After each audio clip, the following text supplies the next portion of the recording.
Hola, ¿qué tal? Soy Diego Torres, ayudante de cátedra en Electrónica Aplicada 1. Vamos a continuar con la unidad 4, que es transistor con señales fuertes. Vamos a empezar con la parte B, que es la última de esta unidad, que es cálculos de potencia y rendimiento en amplificadores clase A. En el diseño de amplificadores se necesita a menudo calcular la potencia media de varios elementos del circuito. Por ejemplo, puede que necesitemos hallar la potencia de salida suministrada a la carga, la potencia disipada en forma de calor en los transistores o la potencia suministrada por la fuente de alimentación. También es interesante hallar las expresiones matemáticas en función de los elementos del circuito y analizar cómo afecta la variación de estos a la potencia disipada en el transistor, potencia entregada a la carga, el rendimiento del circuito, etc. Empecemos por el primer caso que llamamos acá. Se trata de una etapa en emisor común donde la carga se acopló de forma directa al colector. Por lo tanto, va a circular tanto corriente continua como corriente alterna a través de ella. Por simplicidad, analizamos primero una polarización fija, suponiendo que el punto Q está en el centro de la recta de carga dinámica. Esto es importante, recuerden todos los análisis que vamos a hacer a partir de este momento se basan en estas suposiciones. Además que el transistor es ideal, es decir, no tiene zona de corte ni saturación, y que su beta es altísima. Bien, como la corriente de colector es igual a la corriente de la carga, en este caso, y si suponemos un régimen sinusoidal permanente, tendríamos las expresiones que se ven ahí en la pantalla. Recordemos que la potencia es tensión por corriente, entonces como la fuente de alimentación provee una tensión constante a lo largo del tiempo, directamente lo reemplazamos por su valor de continua. Y en cambio la corriente, como tiene componente alterna y continua, lo expresamos en función de su valor neto. Bueno, la potencia media entregada por la fuente de alimentación sería la integral de esta función. Hacemos los reemplazos, resolvemos matemáticamente y llegamos a la conclusión de que la potencia suministrada por la fuente de alimentación es BCC por ICQ, es decir, la alimentación por la corriente de colector. Este cálculo también se podría haber hecho con una etapa FET, por ejemplo, obviamente con la polarización correcta, porque no podríamos usar este tipo de polarización así como está para un FET, un JFET, por ejemplo. Resulta que la potencia entregada por la fuente solo depende de los niveles de polarización. Esto es una conclusión muy importante. Y solo es válido esto, así como está, por el hecho de que hemos supuesto todas estas cuestiones al principio. Esto de que la beta es altísima y que el transistor es ideal prácticamente.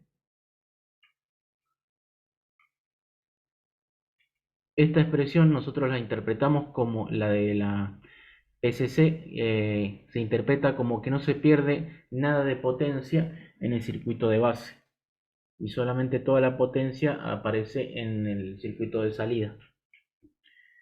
Bien, para este caso particular, al ser un acoplo directo, sucede que la recta de carga dinámica y la estática son iguales, son la misma.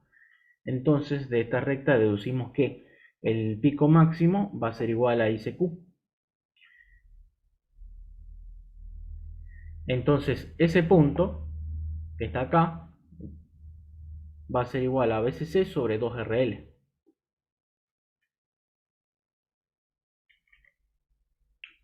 Y recordemos que si el punto de trabajo está diseñado para estar en el centro de la recta de carga dinámica es porque idealmente se cumple que esta expresión es la que se cumple. Acá obviamente hemos despreciado la tensión de saturación de transistor porque hemos considerado el caso ideal, donde bueno, ya saben qué significa cada resistencia.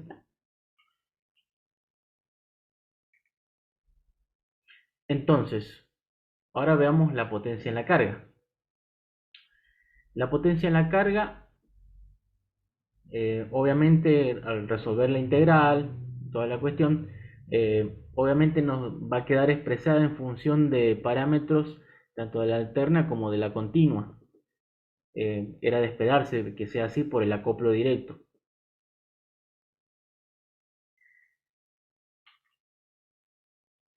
Y bueno, ahora se viene la definición de rendimiento. Y se define como el cociente entre la potencia de corriente alterna desarrollada en la carga y la potencia de corriente continua que entrega la fuente de alimentación. Lo podemos expresar en valor porcentual o no. Es una medida de qué también el amplificador convierte la energía de corriente directa en energía de corriente alterna. Lo ideal, por supuesto, sería que el rendimiento fuese del 100%, ya que lo que no llega a la carga se disipa en forma de calor en los demás elementos. Es decir, si nosotros tenemos nuestro amplificador y le suministramos 10 vatios y en la carga obtenemos, por ejemplo, 5 vatios, quiere decir que los 5 vatios restantes se perdieron en el circuito en forma de calor, disipándose. Bien, para el circuito que nosotros estamos estudiando, al hacer los reemplazos correspondientes, recuerden que a pesar de que la potencia en la carga tiene componente alterna y componente de continua, lo que nos interesa solamente es la componente alterna en la carga, en este caso. Entonces eso es lo que reemplazamos acá. Resolvemos matemáticamente y vemos que si el rendimiento para este tipo de circuito, este tipo de amplificador, idealmente sería del 25%. Por ejemplo, por cada watt que suministra la fuente, 250 milivatios van a la carga y el resto se disipa en el circuito. Otro ejemplo, si por ejemplo si queremos un vatio sobre la carga, deberíamos entregar 4 watts de fuente de alimentación. Y esto es en el mejor de los casos. O sea, esto es el caso ideal. Potencia disipada en los resistores de polarización. Concluimos que cualquier resistor por donde circule tanto corriente alterna como corriente continua tendrá una expresión de potencia disipada como la que se obtuvo para RL en pasos anteriores. Por ejemplo, la potencia disipada en la resistencia de base va a tener el mismo formato matemático que el que obtuvimos para la carga RL, es decir, algo así. La deducción de esto es muy sencilla, así que la dejamos como ejercicio. Prácticamente acá ya está resuelto.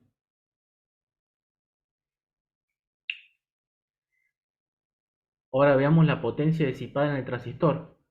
La potencia disipada en el transistor lógicamente sería la tensión por la tensión aplicada en bornes del transistor, en particular entre colector y emisor, multiplicado por la corriente que lo atraviesa, que en este caso sería la corriente de colector. Se aplica la definición de integral y después, bueno, lógicamente la componente alterna va a ser va a estar en contrafase de la componente alterna de corriente de colector y por eso aparece este signo menos. Y aparte esta ecuación se deduce de la malla de salida en corriente alterna. Hacemos los reemplazos, resolvemos y llegamos a la conclusión de que la potencia vale esto, la potencia en el colector. ¿Qué podemos decir de esta expresión? O sea, analizándola, llegamos a la conclusión de que el transistor disipa más potencia cuando no hay señal. Resulta curioso que en presencia de señal el transistor se enfría a medida que el nivel de la misma se incrementa. Y esto solo se da en amplificadores clase A. Fíjense, parece loco, ¿eh? Cuando la señal alcanza su máximo, el transistor disipa lo mínimo. En cambio, cuando no hay señal, es decir, la señal, por ejemplo, cruza por cero, el transistor disipa más.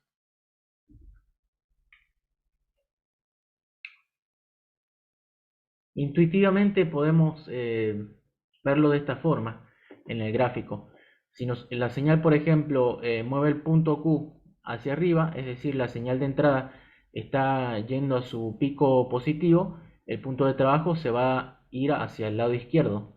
Y fíjense que de forma intuitiva podemos ver que tanto la tensión es baja, la corriente es alta, pero la tensión es baja, entonces el producto también me va a dar bajo. Y si vamos para el otro lado, cuando la señal de entrada alcance su hemiciclo, su máximo negativo, la corriente en este caso va a ser baja y la tensión no, pero aún así el producto también me da bajo. y después el punto medio es donde se da la peor condición. Viéndolo desde otro punto de vista, supongamos que tenemos una etapa en emisor común y que las rectas de carga son iguales, es decir, la RCD es igual a la RCA. Estas son las resistencias que se ven en la malla de salida de corriente continua y la resistencia que se ve en la malla de salida en corriente alterna. Eso nos permite escribir fácilmente la potencia disipada en el transistor tal como se muestra en la ecuación de arriba, la que corresponde a la parábola. Esta ecuación de abajo es de la recta de carga y esta ecuación de arriba es de la parábola.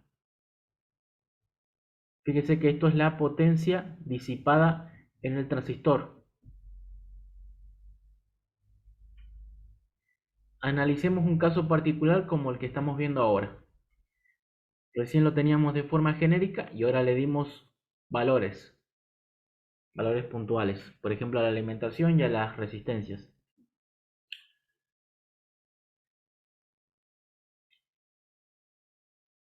Claramente la máxima disipación se produce cuando el punto de trabajo está en el centro, ahí, porque fíjense que la potencia alcanza su máximo, la potencia disipada. Hagámonos la pregunta, ¿es conveniente polarizar al transistor exactamente en el medio de la recta de carga?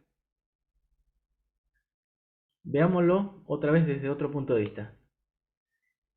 Desde el punto de vista de la excursión de señal, sí, porque hablamos de un amplificador de señal fuerte, porque si hablamos de un amplificador de señal fuerte, vamos a necesitar todo el margen dinámico que se pueda.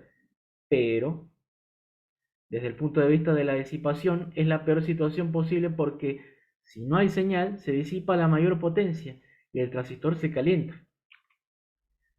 Si trabajamos con señales no muy grandes o pequeña señal, podemos polarizar el transistor no exactamente en VCC sobre 2. La pregunta sería, ¿dónde conviene más? ¿Arriba de VCC sobre 2 o debajo de VCC sobre 2? ¿Qué pasa, por ejemplo, cuando la VCQ es mayor a VCC sobre 2? Estaríamos, por ejemplo, ahí, en ese punto. Entonces, si la temperatura aumenta, la corriente tendería a aumentar y nos llevaría a ese otro punto.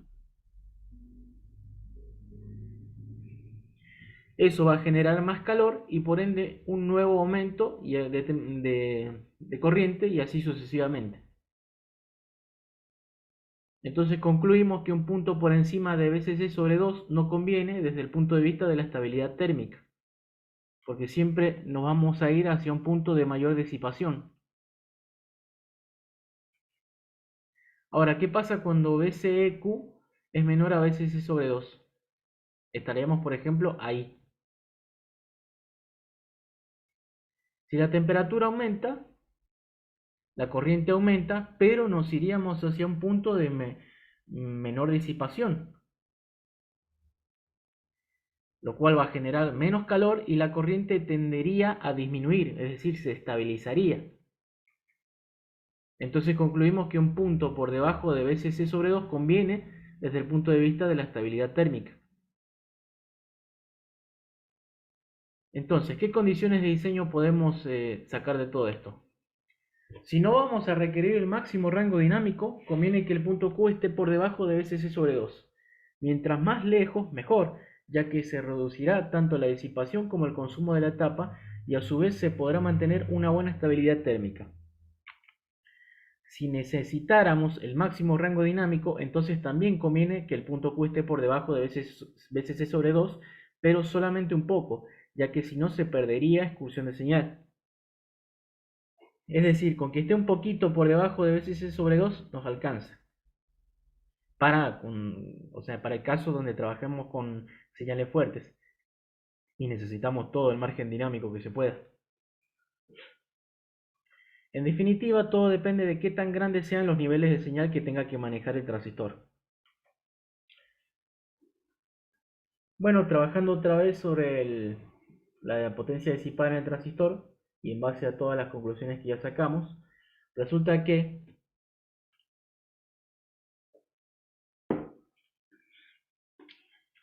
podemos expresar la potencia disipada en el transistor o en el colector en función de la potencia de la fuente de alimentación. Fíjense que cuando la señal es máxima, lógicamente, según las expresiones que habíamos obtenido, la potencia disipada en el transistor es más o menos el 25% de la alimentación. En cambio, cuando no hay señal, la potencia disipada en el transistor es aproximadamente el 50% de la potencia suministrada por la fuente. Es decir que operando en clase A y sin señal, el transistor sufre más. Influencia de la potencia disipada en la selección del transistor. Esto es importante. Por ejemplo, en base a lo descubierto con anterioridad, si quisiéramos 4 watts en la carga, tendríamos que tener una fuente de 16 watts y elegir un transistor que soporte al menos 8 watts. ¿Por qué 8? Y porque sería la peor condición, que es cuando no hay señal, que lo vimos acá recién. Estas son las razones de por qué los amplificadores clase A prácticamente ya no se usan como etapa de potencia en la actualidad. No se usan para potencias mayores a 1 o 5 watts, ya que son totalmente ineficientes, tanto en costo como en operación. ¿Por qué en costo? Y porque nos obligaría a comprar un transistor tocho que se banque todo ese calor en exceso. Y bueno, eso lógicamente nos trae un transistor más caro. Y no solamente en costo, sino también en eficiencia energética. O sea, vamos a entregar mucha potencia de alimentación y vamos a obtener poca de esa potencia en la carga. Sin embargo, los clase A son los amplificadores más lineales que existen. Esto es porque el transistor se mantiene todo el tiempo en la región activa, que es la zona más lineal del dispositivo. Entonces, por eso son los más lineales. Todo el tiempo están conduciendo y manteniéndose en la región activa. Veamos una curiosidad. En el rubro de la fabricación de amplificadores para instrumentos musicales, en particular guitarras eléctricas, hay una tendencia hacia equipos de bajo wattaje, por ejemplo de 1 o 5 watts, que es lo que mencionábamos recién. Dichos equipos son valvulares, hechos con válvulas de vacío, triodos principalmente, o transistorizados, pero son en clase A. Equipos de pocos watts. La pregunta sería ¿por qué? ¿Cuál es su necesidad?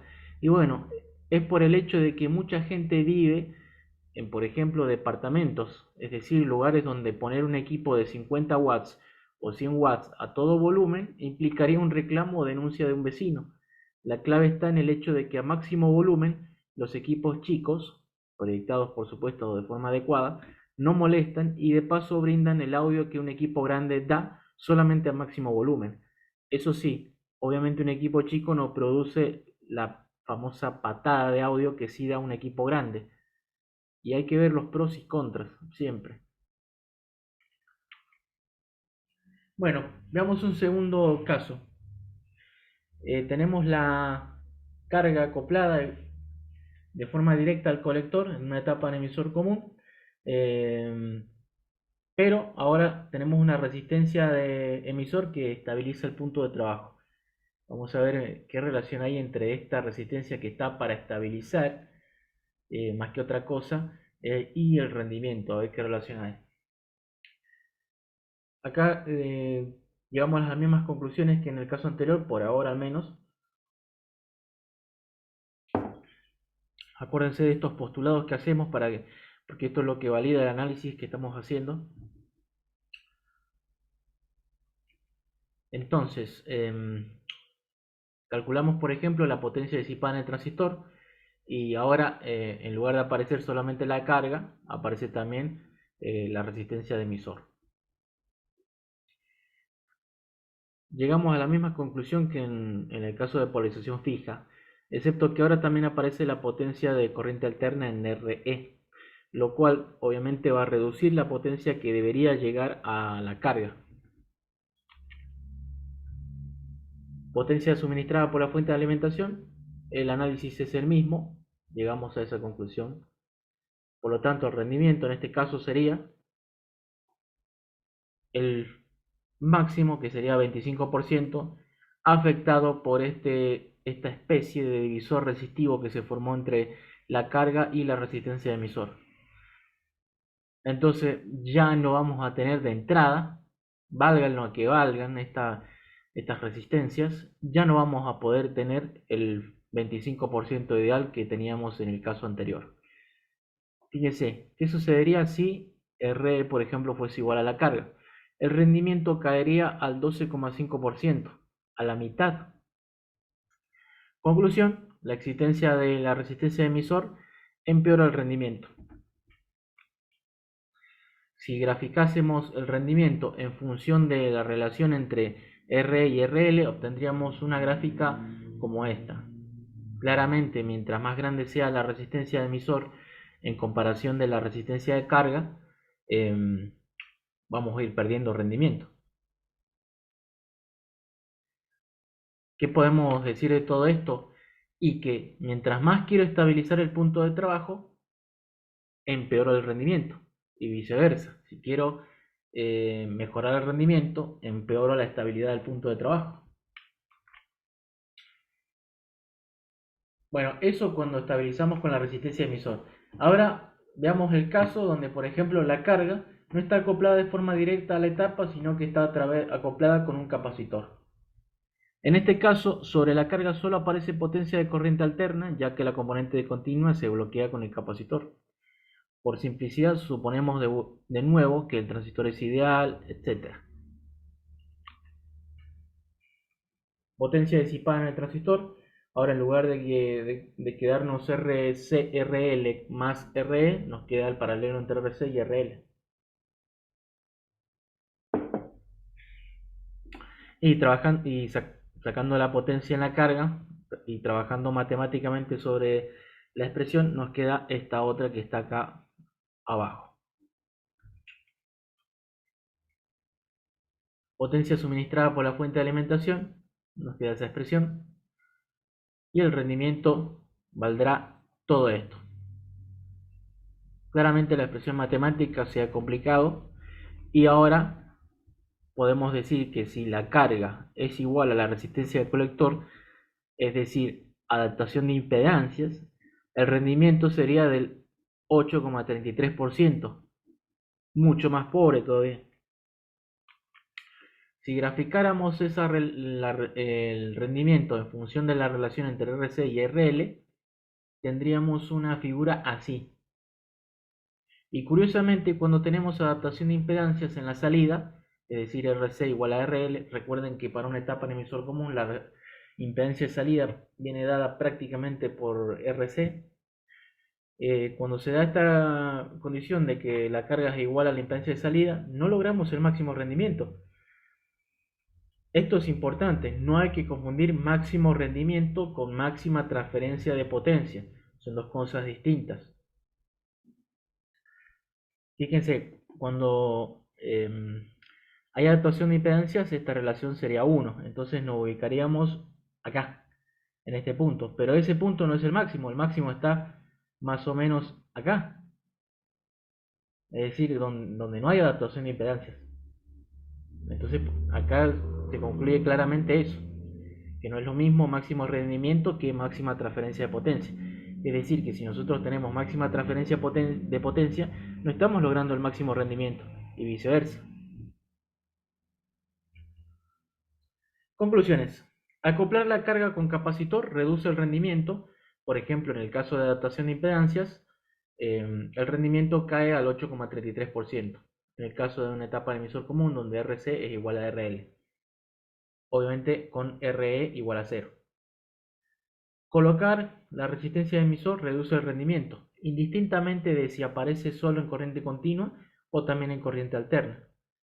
En base a lo anterior, podemos predecir que el rendimiento de etapas de pequeña señal es muy pobre, ya que es habitual colocar la resistencia de emisor para estabilizar el punto Q y la ganancia y acoplar la carga con un capacitor. Es decir, tenemos las dos peores cosas que podemos hacer en vías de mejorar el rendimiento. O sea, tenemos las peores condiciones para el rendimiento. Tenemos la carga acoplada con capacitor y encima tenemos resistencia de emisor. O sea, porque fíjense que analizamos los dos efectos por separado, no juntos. Pero si los juntamos vamos a tener un rendimiento mucho más pobre. En etapas de potencia clase A reales, rara vez se supera el 8% en rendimiento. Si la beta del transistor no es alta, se puede llegar a perder potencia considerable en el circuito de base. El rendimiento también depende del nivel de señal de entrada y de los límites con la zona de corte y saturación del transistor. Por todo lo que se viene hablando, es razonable pensar que una polarización por divisor de tensión no es conveniente para usar en etapas de potencia. De existir la resistencia emisora en etapas de potencia en emisor común, esa resistencia debería ser lo menor posible para no empobrecer el rendimiento en gran medida. En clase A es pobre, el clase A es pobre de rendimiento, pero es bien lineal, por eso se usa en etapas de pequeña señal sin problema alguno. En esas etapas nos interesa, por sobre todas las cosas, la linealidad. No nos interesa tanto el rendimiento porque el consumo que suelen tener esas etapas es muy bajo, tan bajo que no influye en el rendimiento del amplificador completo en general. En la salida sí nos interesa el rendimiento porque en la salida se manejan grandes niveles de corriente y el consumo es importante. Bueno, veamos un cuarto caso donde la carga se acopla mediante un inductor en vez de un capacitor. Esto que está ahí es una de las formas de acoplar la carga mediante un inductor. Y ustedes se preguntarán, ¿cómo funciona esto? Bien, para corriente continua, el inductor es un cable, es decir, un cortocircuito en esencia. Obviamente esto tiene su resistencia, su valor resistivo, y no va a ser exactamente un corto, pero se va a aproximar mucho a ello. Y lógicamente, si esto es un corto, para corriente continua, nada de corriente se iría por la carga. Entonces es como si la carga estuviese desacoplada en continua, y de hecho lo está. En cambio, para corriente alterna, el inductor se calcula de modo que su reactancia sea mucho mayor a la carga, tal que sea esto aproximadamente un circuito abierto para la carga, y entonces toda la corriente alterna circula por la carga.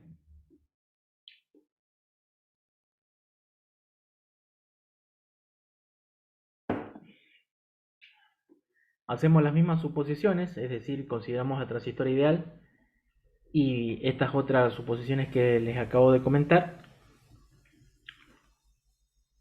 Y además consideramos que el inductor es ideal, es decir, con resistencia nula. Y acá está explicado lo que les venía diciendo.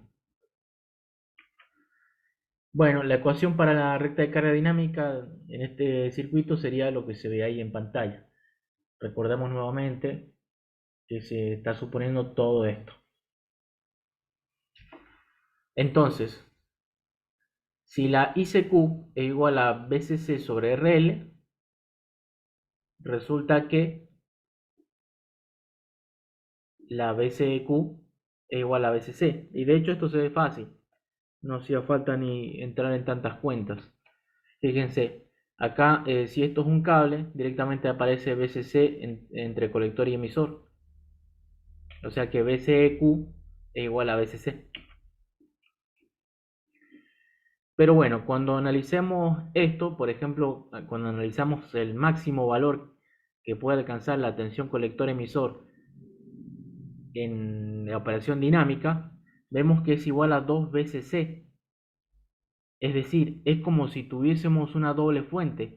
Antes, cuando los circuitos estaban acoplados con capacitor o de forma directa, a lo mucho podíamos obtener como excursión máxima BCC. Sin embargo, ahora podemos llegar hasta 2 BCC.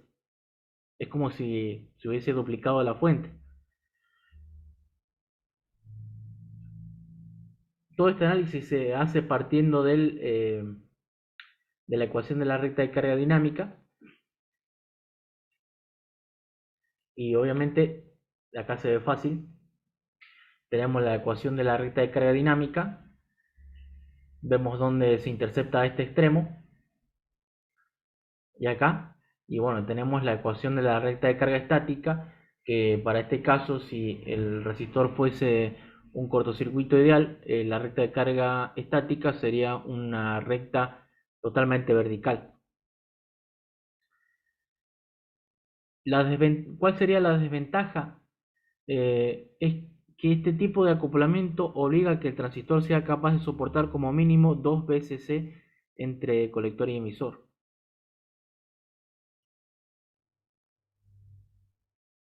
La ventaja sería que ahora eh, la señal de salida, por ejemplo la tensión colector-emisor, puede excursionar hasta un pico de igual a VCC o un pico a pico igual a 2 VCC. En realidad la recta de carga estática tiene una pendiente finita porque el inductor no es ideal y además se suele colocar un resistor de emisor de muy bajo valor para estabilizar un poco el punto de trabajo, estabilizar térmicamente más que nada. Y esto hace que la recta de carga estática no esté exactamente paralela al eje de ordenadas. Y notemos que a diferencia de una etapa convencional, donde la carga está acoplada con un capacitor o en forma directa, la pendiente de la recta de carga estática es mayor que la pendiente de la recta de carga dinámica. Fíjese que acá sucede lo contrario, a lo contrario a lo que sucedía en las etapas que estábamos estudiando hasta el momento. Otra desventaja que presenta el acoplamiento por inductor es que para audiofrecuencia el inductor L debe poseer una gran inductancia para que se aproxime de manera efectiva a un circuito abierto. Esto provoca que el inductor sea voluminoso y costoso de hacer. Bueno, calculando la potencia suministrada por la fuente de alimentación y después evaluando el rendimiento, llegamos a la conclusión de que el rendimiento puede ser idealmente del 50%. Conclusión, el agregado de un inductor en colector permite incrementar el rendimiento de una etapa clase A en gran medida, idealmente hasta el 50%. El acoplamiento por inductor tiene más utilidad y resulta más práctico de hacer en alta frecuencia, por ejemplo en radiofrecuencia, ya que permite reducir el valor de inductancia L y por ende su tamaño y coste. Recuerden que la reactancia de un inductor se calcula como 2pi por F por omega. 2pi por F por L, mejor dicho, perdón. Y es directamente proporcional a la frecuencia. Es decir, que para alta frecuencia vamos a poder obtener el mismo valor de reactancia, pero con un inductor de menor valor. Y en este tipo de acoplamiento por inductor también se puede combinar con el acoplamiento por capacitor y obtendríamos el mismo resultado prácticamente, como el circuito que se ve ahí en pantalla. Bueno, ahora qué pasa si por ejemplo reemplazamos el inductor por un transformador. En audiofrecuencia se complica el diseño de la etapa con acople inductor debido a la resistencia efectiva en colector, pero eso se puede mejorar utilizando un transformador con una relación de vueltas adecuada en vez del inductor, ya que se aprovecha la propiedad de convertir impedancias entre primario y secundario. Con esto se le hace creer al transistor que tiene una carga de colector más grande de lo que realmente es. Acá básicamente aprovechamos la propiedad de reflexión de impedancias que tiene el transformador. Obviamente este transformador no es igual al transformador que ustedes, por ejemplo, conectan a la línea y que usan en fuentes de alimentación o algún aparato similar. Este transformador está preparado para funcionar con frecuencias más altas que la de la línea o industriales. Entonces es un transformador construido de forma especial, no es cualquiera. Bueno, suponemos un transformador ideal, es decir, sin pérdidas. En este caso la potencia puesta en el primario es la misma que en el secundario y con resistencias de bobinado despreciables, es decir, las resistencias de los alambres es igual a cero. Acá nosotros vamos a usar esta notación, esta definición de N, que sería la relación de vueltas del transformador, y lo definimos de esa forma. Puede que haya bibliografía que lo defina al revés, donde la tensión de secundario dividida la tensión de primario es la relación de vuelta, pero en este caso lo definimos así.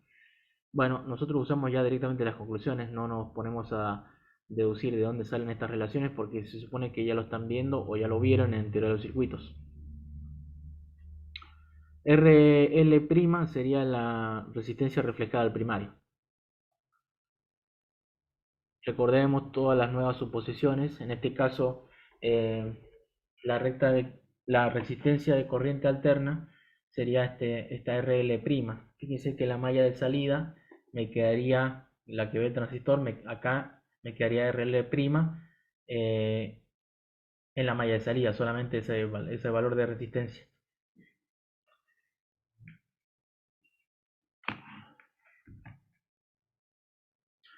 Bueno, al igual que en el acoplamiento por inductor, para continua tenemos que la resistencia de corriente continua es 0 y que la BCQ es igual a BCC. Además, el transformador bloquea cualquier componente de continua en la carga debido a la inducción electromagnética. Recuerden que el transformador solo funciona con corriente alterna, básicamente. Entonces, si acá no hay corriente alterna, en la carga no aparece nada. Si acá yo le pongo continua, en la carga no va a llegar a esa continua.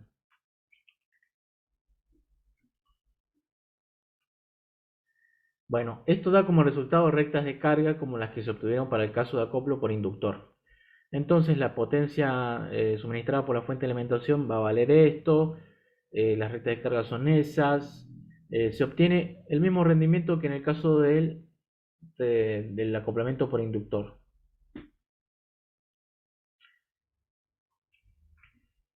Este tipo de acoplo tiene la ventaja de que brinda aislamiento galvánico entre la carga y la etapa. Además permite que el transistor tenga que manejar menos corriente de colector, ya que ve una carga efectiva de colector más grande que la carga RL. Es decir, si por ejemplo acá en la salida nosotros tenemos 50 ohms, acá en el primario del transformador, que es lo que va a estar viendo realmente el colector de este transistor, vamos a ver n cuadrado por 50 ohms, por mencionar un ejemplo. Obviamente va a ser más grande. Si esta relación de transformación A o N es mayor a 1, vamos a tener un valor mayor que la carga original. Obviamente en una etapa de potencia real el transformador no es ideal y tiene pérdidas, ya sea por los bobinados, y además se suele colocar una resistencia de emisor pequeña para estabilizar térmicamente el circuito. El capacitor de emisor es solo ilustrativo, ya que en la práctica no se coloca debido a que la resistencia de emisor es sumamente baja. Es decir, imagínense si acá por ejemplo ponemos 0.01 ohms para resistencia de emisor. Es chiquita para estabilizar, pero ahora si yo quisiera desacoplarla con un capacitor, el capacitor tendría que ser enorme de valor, ¿cierto? Porque para la frecuencia de trabajo o el rango de frecuencias de trabajo, eh, la reactancia de este capacitor tendría que ser menor, mucho menor a 0.01, y eso es muy difícil de lograr. Entonces para eso directamente no lo coloco. Acá en este caso solamente está a los fines de ilustrar. Conclusiones. El rendimiento de un clase A básico es pobre, pero se puede mejorar usando acoplamiento inductivo entre la carga y la etapa. La eficiencia es un factor muy importante a considerar en el diseño de etapas de potencia, ya que afecta la vida útil de los componentes y en el costo de los mismos. Toda potencia que no llega a la carga es porque se pierde en el camino en forma de calor, potencia disipada.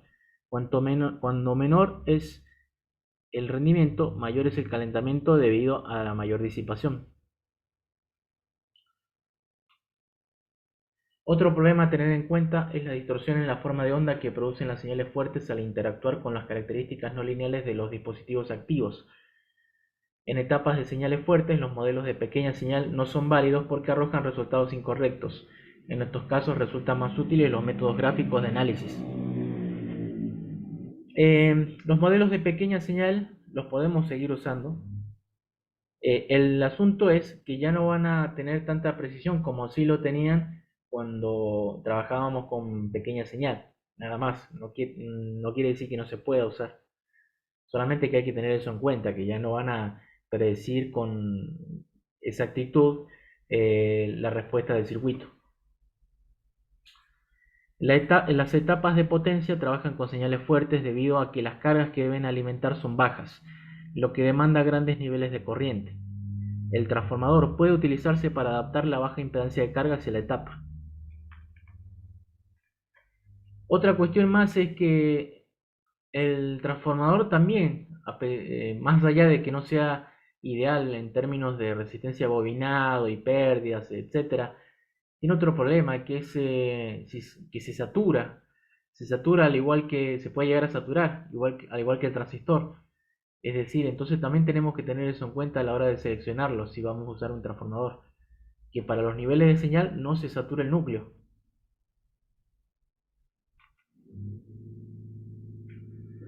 Otra curiosidad, los transformadores de salida se emplean a menudo en amplificadores valvulares, ya que permiten adaptar impedancias entre el altavoz, que normalmente es una baja impedancia, y la válvula de vacío, que típicamente tiene alta impedancia. Alta impedancia comparado con la carga, que por ejemplo podría ser un altavoz. La importancia de esto radica en el hecho de que, a diferencia de los BJTs, las válvulas de vacío, triodos, tetrodos y pentodos, trabajan con relativa alta impedancia de salida. En etapas de salida valvulares se aplica el concepto de máxima transferencia de potencia, es decir, impedancia de salida igual a la carga, en lugar de la máxima transferencia de tensión, que era impedancia de salida mucho menor a la carga. Eh, que la impedancia de salida sea mucho menor que la carga normalmente sucede en amplificadores transistorizados, pero no así en valvulares, ya que los valvulares trabajan con un transformador adaptador de impedancias en la salida.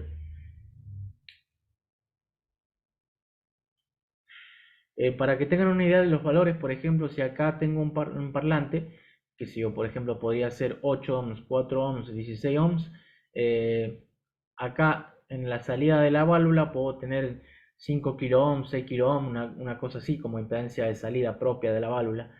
Y bueno, lógicamente si conectásemos esa carga con un capacitor a la salida de esto, y se va a perder toda ganancia, se va a perder potencia. Entonces para eso se coloca un transformador, para adaptar ese desbalance en la impedancia.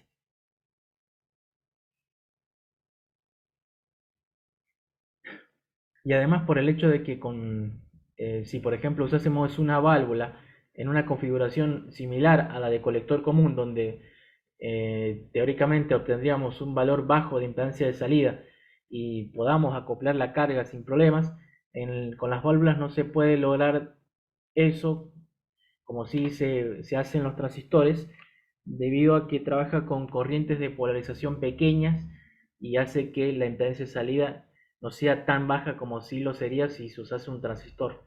De ahí viene el motivo. Bueno, pasemos a lo que es el diseño de una etapa de potencia clase A básica usando un seguidor de emisor. Recuerden ustedes que en el video anterior habíamos hablado de que lo que más se usaba como etapa de potencia era una configuración de colector común. Vamos a diseñar una etapa así de forma conceptual. No vamos a diseñar una etapa real, pero sí una de forma conceptual para que ustedes tengan más o menos algo genérico que puedan aplicar a lo que sea que necesiten hacer.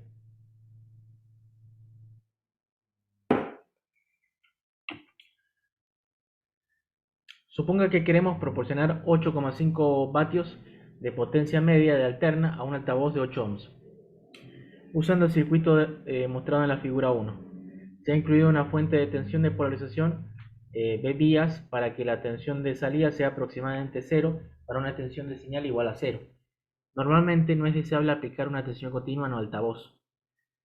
¿Por qué? Y porque puede dañar la inductancia. Suponga, un parlante básicamente es un circuito RL, de forma bien resumida. Está compuesto por un inductor bobinado, y que le hagamos circular corriente continua puede dañar a ese inductor. Suponga que la tensión de la señal es una onda senoidal de 1 kHz y que BCC es igual a BEE. Halle los valores adecuados para BCC y la corriente de polarización.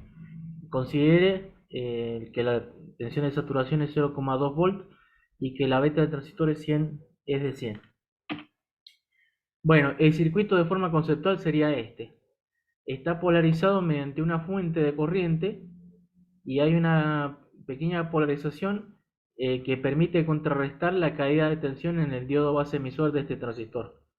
Fíjense que si nosotros calculamos la tensión de continua en este punto y no estuviese esta fuente de alimentación, tendríamos en la salida menos 0,7 volt respecto a masa. ¿Por qué? Porque fíjense que si nosotros vemos analizamos la tensión, o sea, calculamos la tensión en continua, este generador se enmudece y si este no estuviese, fuese un corto, es como, y esto estuviese polarizado, ya que lo garantiza la fuente de corriente, eh, nos quedaría el emisor y la base puesta a masa. Entonces esto quedaría en paralelo con lo que nosotros llamamos salida, y fíjense que si esto tiene 0,7 y al quedar al revés con la salida, lógicamente vamos a tener en la salida menos 0,7 volt, y de ahí viene el asunto, o sea, la carga tendría componente de continua, lo cual no queremos. En cambio, si agregamos esta fuente de polarización, fíjense que esto se cancela con esto y en toda esta rama tendríamos 0 volt de continua. Esos 0 volt aparecerían en la carga y no molestarían para nada. Y se garantiza que sea así porque estamos polarizando con fuentes simétricas en la salida. Además dice que hay que calcular la potencia media que se extrae de cada una de las fuentes de alimentación, la potencia disipada en el transistor y la potencia disipada en la fuente de corriente y el rendimiento.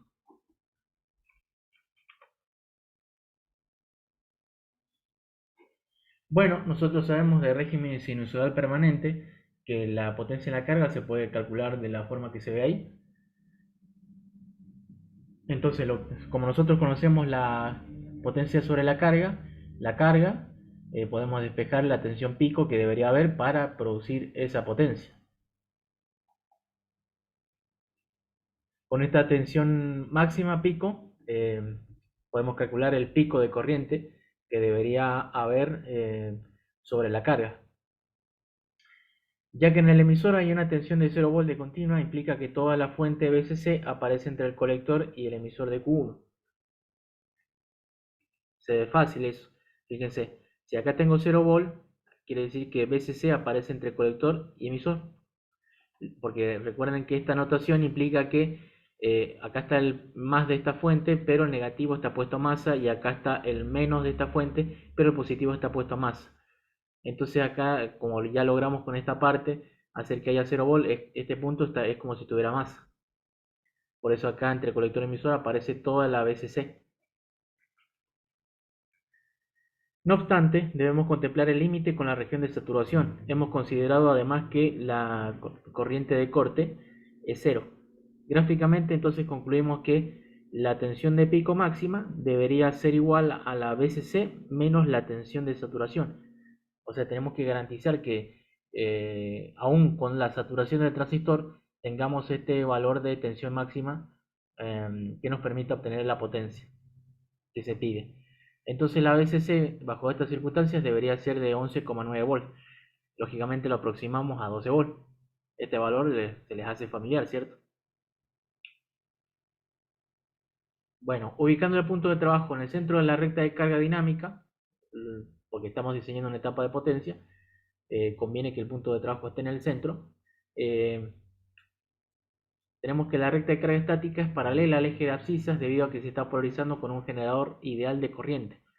Por ello, la resistencia de corriente continua en la malla de salida en continua es infinita. Fíjense que esta fuente está forzando la corriente a través del transistor, esta fuente de corriente. Ya después vamos a ver cómo se podría implementar esta fuente de corriente. O sea, con qué circuito yo simulo una fuente de corriente. Porque las fuentes de corriente físicamente no existen como si las fuentes de tensión, sino que tenemos circuitos que se comportan como si fuesen fuentes de corriente. Recuerden ustedes que un transistor se comporta como una fuente de corriente desde el lado del colector, al igual que un FET desde el lado del drenaje. Así que ya se pueden ir dando una idea de cómo implementaríamos una fuente de corriente. Bueno, la carga RL no aparece en continua debido a que se logra que su tensión en borne sea aproximadamente de 0 volt, evitando así la corriente continua. Es decir, para corriente continua la carga es como si no estuviese. porque nada de corriente continua se deriva a través de ella. Entonces yo para continua la puedo sacar. Es como si estuviese desacoplada en continuo.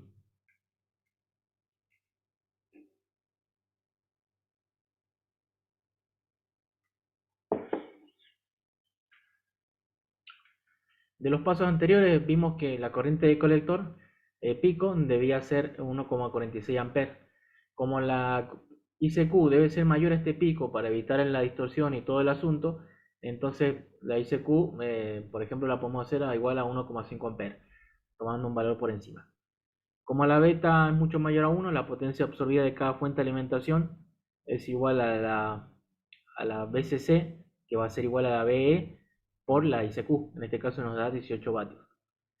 En el transistor, bueno, tenemos las fórmulas para calcular la disipación en el colector del transistor y reemplazando valores llegamos a esta conclusión de que se disipa 9,3 vatios.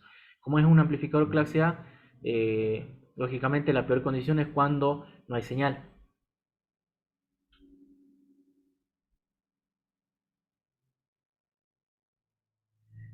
Acá es la potencia que se disipa cuando hay señal, cuando la señal alcanza su máximo.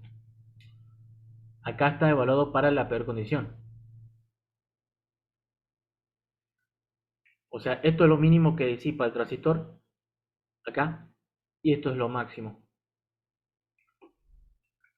En la fuente de corriente tenemos que, si volvemos al circuito, está aplicada toda la tensión de alimentación BEE. Entonces la potencia que se está disipando en esa fuente de corriente sería la BEE por la corriente de polarización que entrega esta fuente. Con lo cual nos da 18 watts.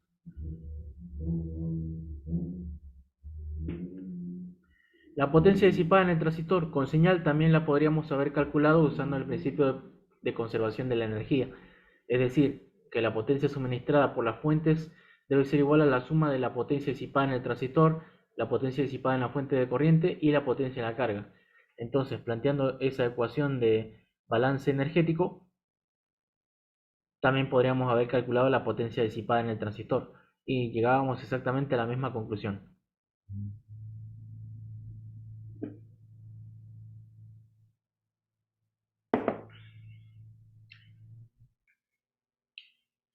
Entonces el rendimiento del circuito en este caso va a ser igual a la potencia sobre la carga dividido la potencia de toda la fuente de alimentación, que en este caso son 2, entonces va a ser igual a la suma. El rendimiento es cercano al ideal debido a que para alterna el emisor en esencia ve directamente la carga y no algún paralelo de resistencias. Es decir, para alterna toda la corriente aparece sobre la carga y nada aparece se deriva por otro lado. O sea, nada. ¿Por qué? Porque para corriente alterna, si esto recuerden qué hacíamos para el análisis en corriente alterna, enmudecemos las fuentes de tensión y de corriente, si las hubiese. En este caso hay una fuente de corriente. ¿Y cómo se enmudece una fuente de corriente? Y como un circuito abierto. Entonces, para alterna, esta fuente de corriente es como si no estuviese.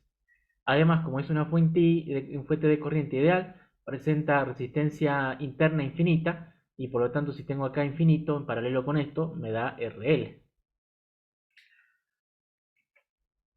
Comentarios. La etapa de potencia en colector común tiene la ventaja de que brinda baja impedancia de salida, lo cual generalmente es deseable en amplificadores transistorizados. El cómo implementar la fuente de corriente constante se verá en la unidad 7 del contenido de nuestra materia.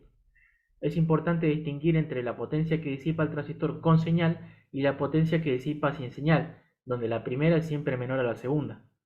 El rendimiento de una etapa de potencia clase A nunca puede superar el máximo ideal del 25%. Esta es otra conclusión importante, porque si por ejemplo acá el rendimiento nos diese más del 25%, quiere decir que en algún lado le pifiamos, porque eso no puede ser, es imposible. O sea, suponiendo circuitos como lo que estudiamos. Por supuesto que si acoplamos la carga mediante un transformador, el rendimiento va a ser más del 25%.